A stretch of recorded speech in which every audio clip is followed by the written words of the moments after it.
চাকরি ভার্সেস একটি গাভী। ভবিষ্যতের আয়ের হিসাব চাকরি, মাসিক বেতন 20 থেকে 25 হাজার টাকা নিয়মিত মাসিক ইনকাম, প্রতি মাসে নির্দিষ্ট সময় কাজ করতে হয়।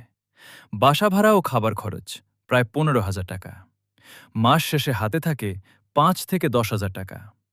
চাকরি না থাকলে ইনকাম বন্ধ, বেতন বাড়তে অনেক সময় লাগে।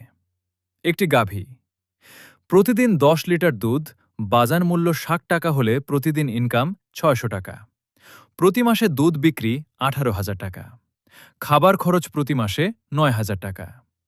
6 মাস থেকে 7 মাস পরে একটি বাছুর বিক্রি 60 হাজার টাকা।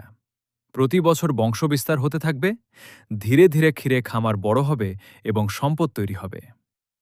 তাই চাকরি ছেড়ে হঠাৎ খামারে না এসে চাকরির পাশাপাশি 1 থেকে 2টি গাভী দিয়ে শুরু করুন। দেখবেন 3 থেকে 4 বছর পরে আপনার খামারই 2জন মানুষের বেতন সমান ইনকাম এনে দিবে ইনশাআল্লাহ। আপনার চাকরি অথবা প্রবাস জীবনের পাশাপাশি সুযোগ থাকলে 1টি 2টি দিয়ে শুরু করুন।